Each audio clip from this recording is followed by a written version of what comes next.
Hey friends and fans, welcome to Dave Talk Stuff Ukraine War Update for the 12th of July 2027. I'm your host, the author David Applegate, and as the war continues, I'll continue to bring coverage from both sides of the war. Now, as we look around the map, Russia has claimed to have occupied Brakvisk in Sumy, like the occupation of Kostnakovia and other towns, including this is still contested by Ukraine, and they refer to it as a temporary occupation. And in the case of both Kupiansk and Brakivsk, the Ukrainian Ministry of Defense insists that it is not even full occupation. Now, there are allegedly, according to some reports, there are still some Ukrainian forces in Kostnakovia, and that the Russians in some areas have been pushed back. Russia has not commented on these. Now, it is not the first time that neither side, well, they're not exactly, no, neither side is exactly known for sticking to the truth. The truth is somewhere in between, in that it is likely at some point, 21 hours ago, the Russian Ministry of Defense announced occupation of Brakivsk, and the Ukrainians decided to continue fighting or push back in counteroffensives since then. Because none of these announcements all come together. It's the same. There's pushback in Kostnakovia and other areas, and the Ukrainians refuse to give an inch, which is leading to the loss of life. But of course, it's a war, so loss of life is not unexpected. It's just that and this is the biggest mistake the Germans made when they, although for Russia, no step backwards worked because they had huge they outnumbered the Germans, so no step backwards worked. They could absorb the losses. But in the end, it still was devastating to their country, and they hadn't recovered. And whereas it's the same with Ukraine. Ukraine hasn't recovered and yet they are willing to sacrifice their population rather than mounting a unified defense. They haphazardly defend towns, pretty much while waiting for the Russians. In most cases, that's not the case. They are mounting pushbacks, and instead of, so they're holding to areas in which the Russians will go around them eventually. Now, Russia's making their way towards Bevlikovitsk. They've taken all of Vichna some time ago, but it's like Volozhin. The Ukrainians won't acknowledge that fall either. But there are areas where you could say, hey, is that part of this town or that town? So it's a very confusing country by design. Remember, these areas and a lot of these maps still date to the Cold War. They're just, there probably was once like 6, 7 little villages, 50, 60 houses in each. But in the meantime, they've all grown on top of each other, like Kupiansk, or forcibly given one big name. So you get all these tiny little villages all clustered around together. So where does one begin and one end? Would be somewhere in the middle, usually. But Ukraine on some maps claims control. There are no Russians in Kupiansk. Now that is true. They're on the outskirts, but not inside. Rather technical, but technically they're in Kupiansk-Volnovsky, not Kupiansk, which makes reporting difficult for people who don't understand that Ukraine has a lot of similar names, and even in case some names in different places. They weren't as creative with their town naming. Yeah. You probably even ask some of these people what they mean and what a town means, and they go, I don't know. It's always just been named like that. Well, in many cases, they probably were just always named like that. So, a lot of places there is no combat. Now, often you'll see feed reports saying, Ukraine has cleared all the Russians from Kupiansk. And I've seen this feed appear over and over again. And there's no story behind it. It's just something the Ukrainians keep doing. And when there's no good news, they will repeat. It seems to be the default news at the moment is to say, we defeated the Russians at Kupiansk. That's like the Nazi Germany saying, we defeated the Germans at Kursk. Well, the Germans say we defeated them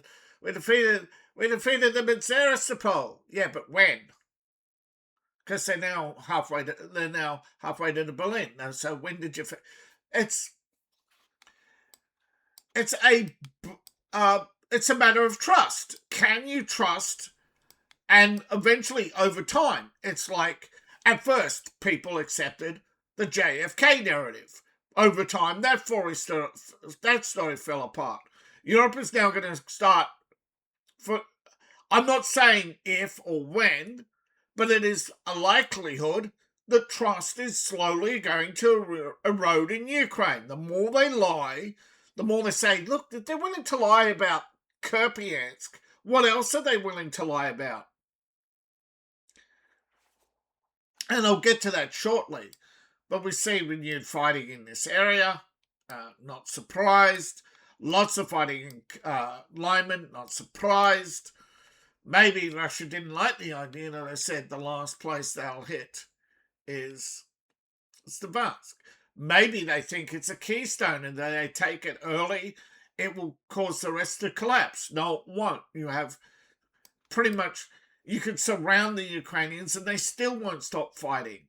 They're fanatics. But if the battlefield is yielding, then of course the Russians going to advance. But that's their strategy.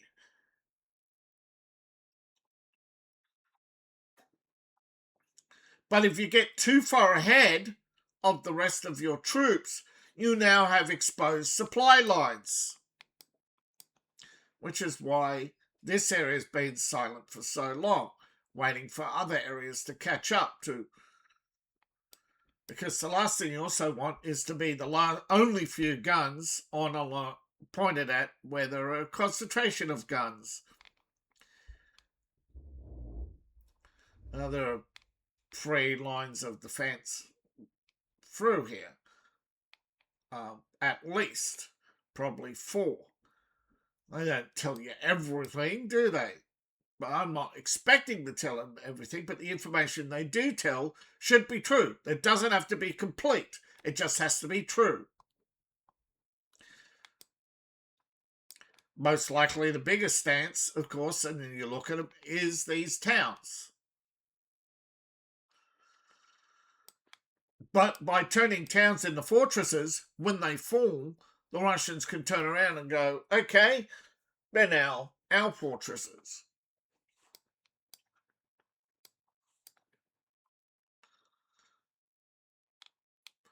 So we have, of course, warnings of Russian infiltration in these areas. Ukraine is trying to retake Koshnikovia, so they are not updating the map for Koshnikovia. There were clashes here reported by the what's it called? Yeah, Oshkovia. but they seem to have disappeared. Maybe someone got a little bit enthusiastic, but they're claiming somehow the Ukrainian army can slide through this narrow area between. Maybe they can, or airdrops, or drone drops. Or the Russians have massive holes in their lines. Who knows? If they had, well, why? If this force could get through, why aren't they funneling big force and eating them in from the outside, flanking them? This don't make sense. It makes sense if they're no, these are small forces infiltrating Koshnyakovia, harassing the Russians. That's the only explanation I can provide that makes sense, and that they're hiding out in the same way the Russians had to root out the Ukrainians in Kursk. And no one out of the 50,000 Ukrainians sent into Kursk, only 1,138 came home. All those dead Ukrainians for Zelensky's pride, just so he could say, I attacked Russia, and I get away with it. Yeah, for now.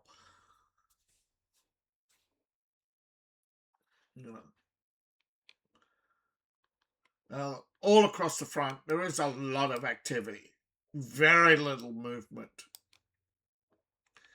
And according to the Ukrainians, the Russians lost territory today, but we don't see it. Now, that could be because the map hasn't updated yet. That's why I've been waiting. Now, we know Russia's dropped road bombs on Seversk and Kremensk, and Ukraine claimed a big missile attack. They haven't updated the map. Big missile attack on Kiev. I checked other maps. They're not there as well.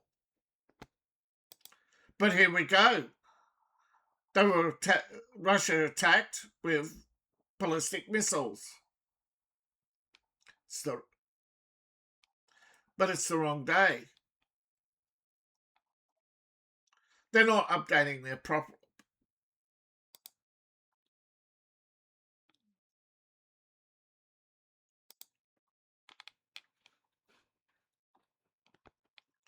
So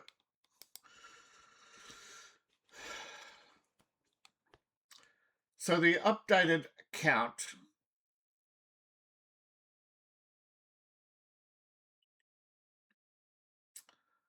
yeah, 128, 95 drones, 7 missiles. Now all right, so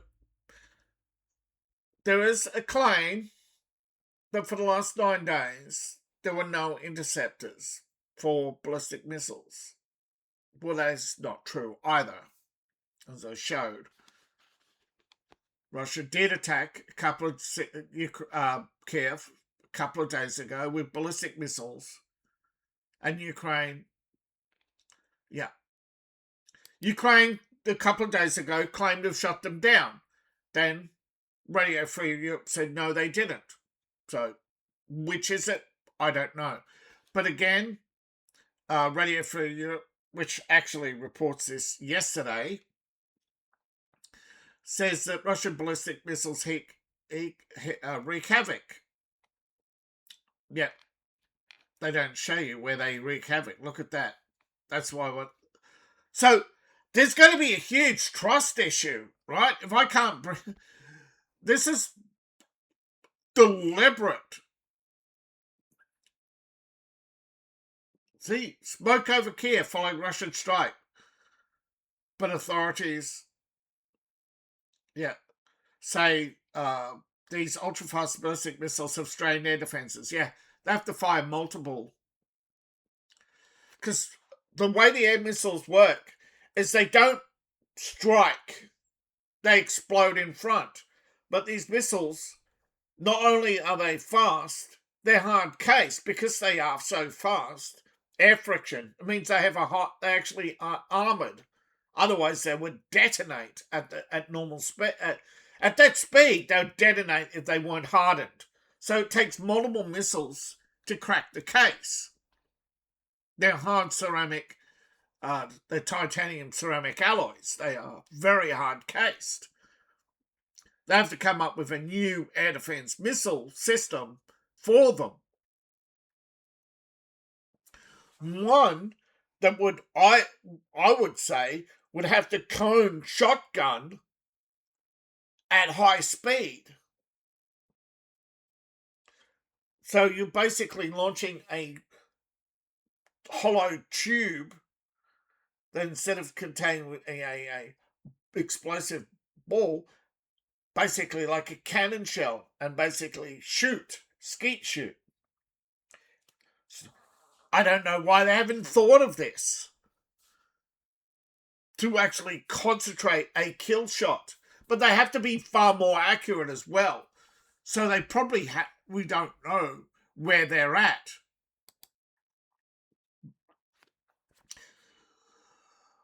Brief reminder that this channel is sponsored by you, the viewing audience. Empire Valves, that's one word, empirevalves.myshopify.com, your one-stop shop for enchanting treasures based on my writing.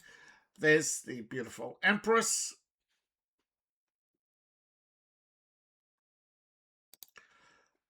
But all of a sudden, all these air defense stories coming out over the last 5 days, they have not shown up in my search before. So Zelensky complains about air defense missiles. Well, you're firing missiles at Russia. Are you shocked? You should be shocked that they're firing missiles at you. I've always said anything you can do, they can do back to you. So why are you shocked?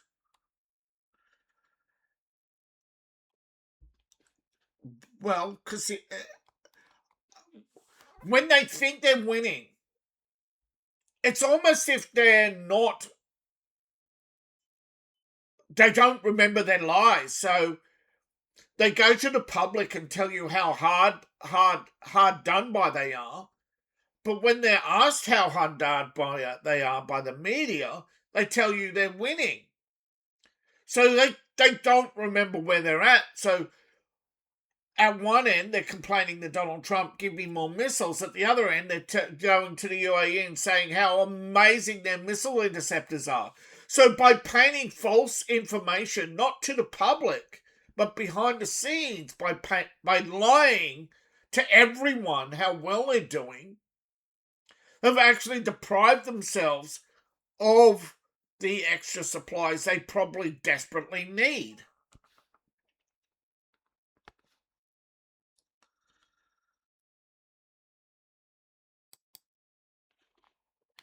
Now, before you say I've tell you, hey, 13 missiles, 115 drones, yeah, at 24 locations. Yeah. Let's see. 128. Again, different time, 113. So the time, and it's an ongoing attack. But there you go. Jammed 100 aerial assets. That included, now, KH-31 anti-radiation missiles are radar seeking. The Russians use them to try and force the shutdown of air defense missiles. The radar grid switches. So, and then using more and more decoys. So, even though they might not be able to intercept them, they don't need to, because they can switch the radars and use decoys to get them to crash. Unfortunately, sometimes they hit something because they do arc. They don't fly flat. Had they flown, and even if they were flying flat at low altitudes, there's always a chance they'll hit a building, because they will eventually come down. Now, Even though they failed to reach their target, they still achieved their goals. Otherwise, Russia wouldn't be using them. Now, according to some reports, Russia changed its missile attack patterns, and that could be true, because they have not launched really concentrated attacks. Because they've hit more targets, yet they're hitting more targets, which means they don't need to launch large attacks to get through. The goal, as I've said many times, has been to wear the Ukrainians down, to make them spend lots of money to eventually go broke and be a burden to Europe, like they were a burden to Russia. They want Europe to really feel the pain. So they hit critical infrastructure, which costs way more to replace than, say, hitting air defences. Because they are harder to hit. Big old targets that cost tens of millions of dollars to repair and replace, as opposed to the 2 or 3 million. Because they spread air defences out. You might not even hit a launcher. Remember, it's a small target. These are not as precision-guided weapons. And don't forget, the Russian Air Force, you only hear about successes anyway. But the Russian Air Force is not dominating the skies of Ukraine. Otherwise, Europe would be shitting themselves right now.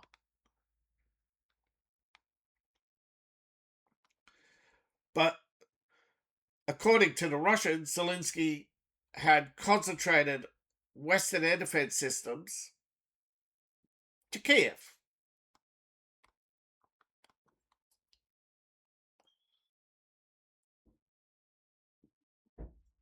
Now, is it possible that Russia's the reason why 5 days ago, remember, they blew up that big shipment in South Zelensky. So it looks like Russia scored a big hit.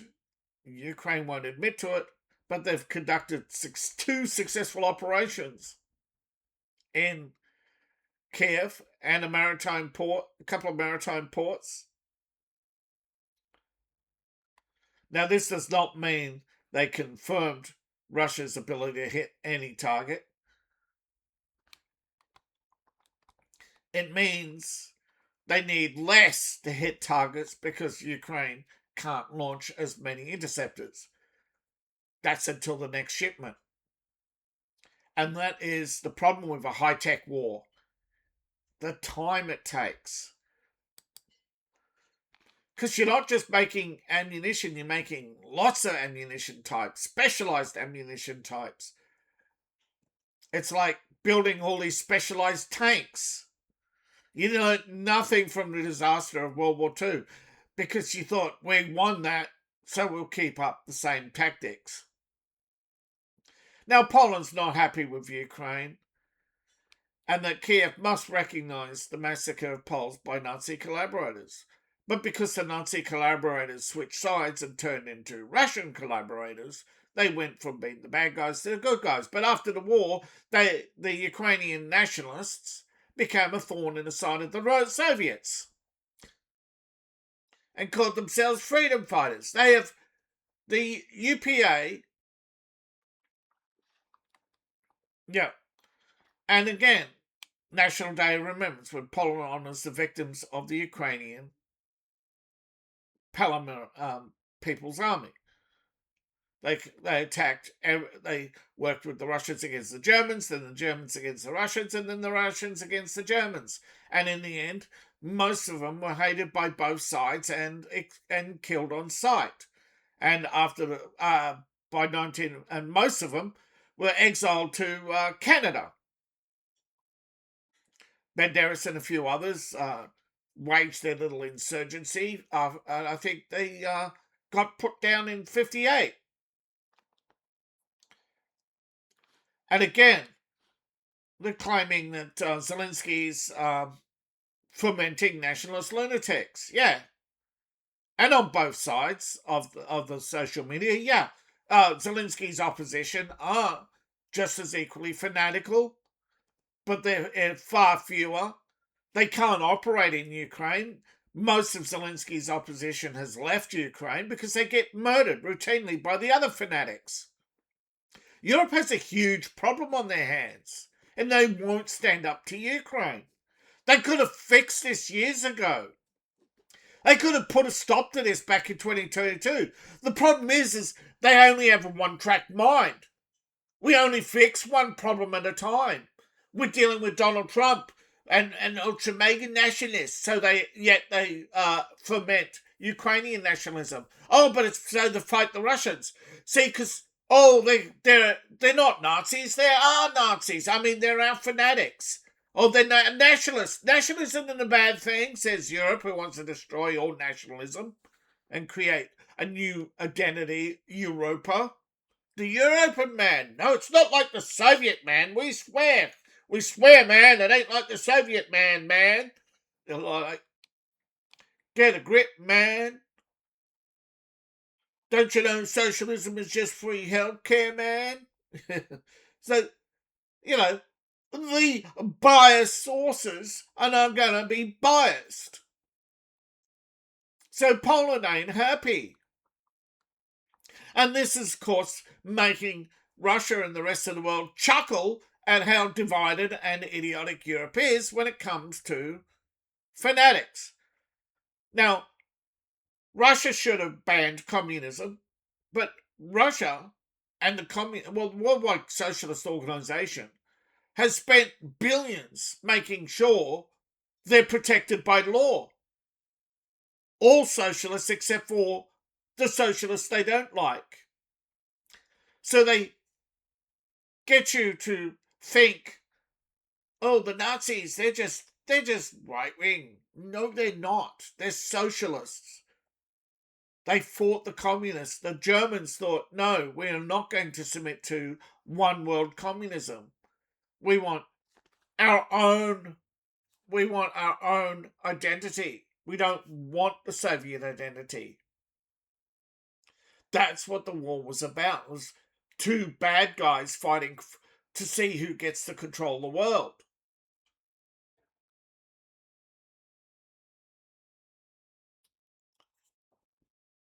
And if Russia wasn't the bigger of the two, probably you don't know which side they would be on. If Russia wasn't such a big country and well established, who knows what would have happened in World War II?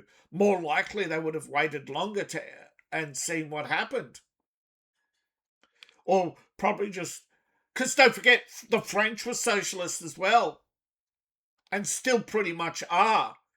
It's just they're soft socialists because they're afraid of what happened in World War II still.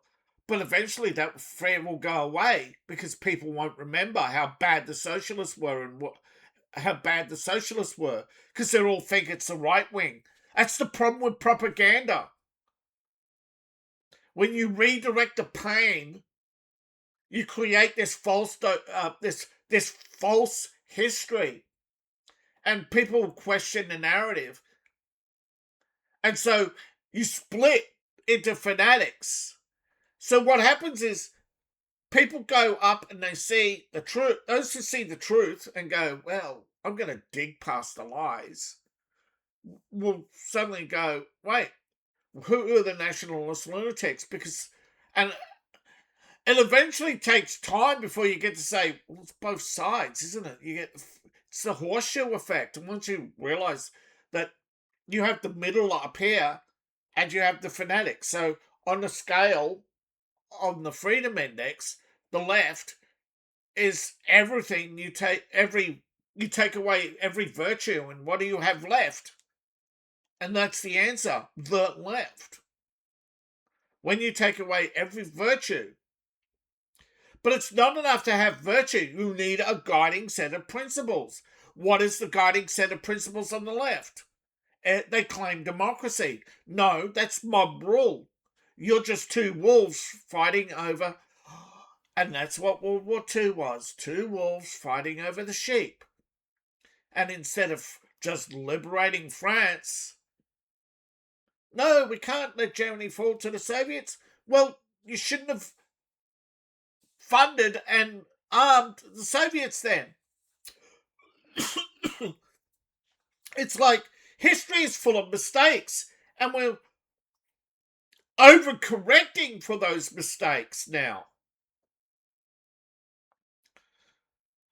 And Poland doesn't know what to do because Poland doesn't want the communists to rise to power, but they don't want the socialists either, because at least Poland understands the organization of Ukrainian nationalists and what Ukraine is doing. You may not call yourself a Nazi, but if you're doing the same things, if you're engaged in ethnic cleansing, it's not like they're pushing back a foreign invader. They're kicking. Ukraine is trying to kick the ethnic Russians out of their homes. They've been there longer than Ukraine existed. Ukraine's one of these states that have an ancient state and a modern state. And Zelensky's trying to merge the two histories into saying there was always a Ukraine when there's not. The Ukraine that the ancient Rus referred to on the map was the people in the land between. There was no country between Poland, the Lithuanian Commonwealth. Poland didn't exist until later. The emergence of nations in the post-feudal era was not a single period. It was 300 plus years of small wars, which are long forgotten, alliances long forgotten, like the Lithuanian Commonwealth, with which Poland eventually came out of, but Ukraine, which again was a castle and a few knights, mostly expelled from the Lithuanian Commonwealth anyway, who bore the brunt of Turkish attacks. And eventually as the Russian Empire expanded, they created and took on the Turks and all the other and united the Slavic people there. And so you have Russians and other Slavs who've been there the same time. It's just that Ukraine, or the people who became known as Ukrainians, became the majority in that area. They decided that the ethnic Russians had to go. So you had, I think around around the 1800s. So you had Marxist and nationalist revolutions, the last being officially 1935, in which the Russians put down the socialist revolution in Ukraine, in which millions of Christians were slaughtered by the Jewish Bolsheviks. One, the head of the Ukrainian secret police was murdered by Stalin because he'd killed too many people. Or systematically organized the death of. So why isn't communism banned or the Bolsheviks banned? They engaged in systematic murder. There are so many groups in history that have engaged in systematic ethnic cleansing.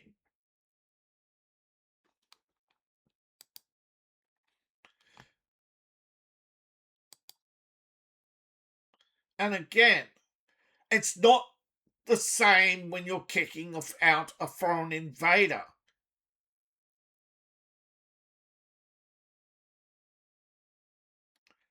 Ukraine wants to, however, frame everything as a foreign invasion, as Russian aggression, and trying to force all the Russians to become Ukrainians, like him. Because as far as he's concerned, identity is just something you write on a piece of paper. That's not true. A rat born in a barn is not a racehorse, no matter how many times you rat race it.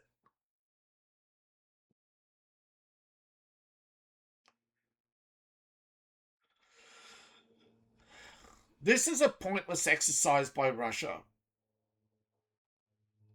Europe is never going to believe them, and there's always that back of their mind, the historical context, like, may not apply to Russia, but the rush to war, Europe is always going to have that what ifism. Because a lot of liberalism is based on what if. Oh, what if we do this? And what if we do that? And what if people behave this way? And of course, we have to force people to do it by the greater good, comrade. So they're going to systematically box you in with all these laws, slowly and surely, to box you in. To control what you eat, to control what you think, to control what you say. Because we got to stop war, And so instead of outlawing communism or socialism or fascism or anything like that, they just create a single boogeyman. And when that boogeyman no longer works, they start lumping the boogeyman, or they lump all the boogeymen together. So so now they're trying to reframe Russia. And so no matter what Russia says, because you look at Hollywood, can Hollywood exist in the modern era, right? Like, you look at Hollywood, all the war movies they made, patriotic war movies, right? But once you got the generation who only saw World War II through newspapers, they had no interest beyond, they've read enough of it in the history books, so they're not going to go see the movies as adults. They don't mean anything to them. It's just that thing that happened a long time ago. So they turned to different wars, and they didn't work because they were messy. See, they'd done a very good job with propaganda in World War II because they had absolute control of the media. There was no digital television. There was no digital recording. There was no... And remember, Vietnam, people had 16mm cameras. They were running around, capturing footage and able to get on the telephone and call, the New York Times and record and pretty much speak to someone at the other end and get a story typed. They didn't, or get it sent out and get it sent around the world on teletype, on telegram. You couldn't do that in World War II. Well, they cut all the telegram lines. They controlled them all. So wars change because of their media. So now NATO has to justify its existence. And there isn't a political party in America or Europe that doesn't like NATO. The Greens pretend they don't like NATO, but Spain, oh yes, we hate NATO, as they're clinging on to the skirts of NATO. The Greens love NATO because when they take over, it's going to be their boot on people's neck. Just like when Russia put down the Ukrainian revolutions, the people in Ukraine embraced Russia because Russia was now their friend who would save them. But when that wore off, but it lasted longer because not only did Russia save them, they used them as the boot on the neck of the rest of Eastern Europe. Because there were such willing, fanatical communists. So instead of rounding up all the communists who wanted a revolution, the constant revolution, they said, oh, my friends, there's this horrible problem in Yugoslavia. We got reactionaries. So off they went, willing to put the boot onto people's neck in Russian uniform, of course. Because it was the Soviet uniform, not the Russian uniform. So for a long time, Eastern Europe could only hate Russia. And as Eastern Europe and the Soviet Union broke up, they started to see, and when the Russian troops withdrew, that's when they started to see the difference. Because they were going to Ukraine, not Russia. So Poland broke off, and then the rest. But Ukraine, no, it was staying with Mother Russia because they're so warm and friendly. But Russia, like all communist countries, did have a corruption problem. But after the Soviet Union, instead of having this great restoration of law and order, it was more a quiet thing where things just continue the way they are. Where police so you know what happened. Police routinely ask for bribes. Police, you get it in small towns too. A lot of police in Russia do have that mentality, and it's the same thing. The police force in a lot of countries are revenue raisers. And I'm sorry, I'm going to have to cut this short. I have noisy neighbours who are complete assholes.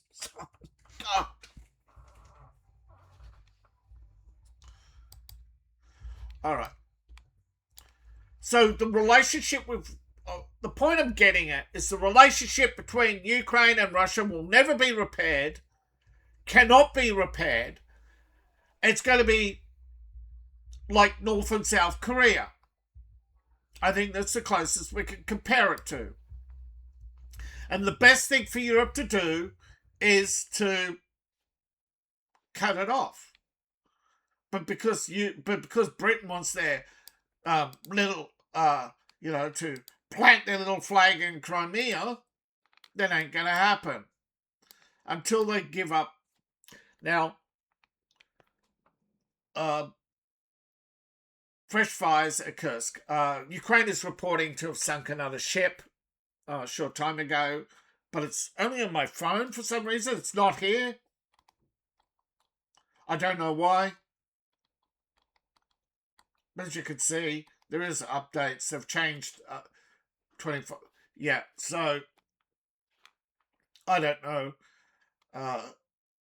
Gosh. Don't know what type.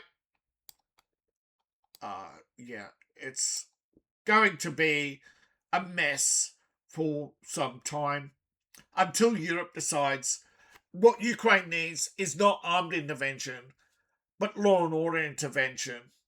Restore law and order to Ukraine. Because I should look this up and find out the name of it, but a number of NATO planners have come out and said they don't want Ukraine in the EU. It's a provocation. The only reason why people wanted Ukraine in the EU was to hurt Russia. And the more you hurt Russia, the more you divide the world, the more you move towards a greater conflict. Not because if you make it your goal to break up Russia, the China and India are going to go, are we next? Or Brazil. Or any other large country. There aren't that many left. Just remember, this used to be a large commonwealth. Right through here used to be a large commonwealth. This used to be a large commonwealth. Whether you like it or not, EU's an emerging power. What happens? So that, what happens when China, Russia, India get together and start playing the same manipulations against you?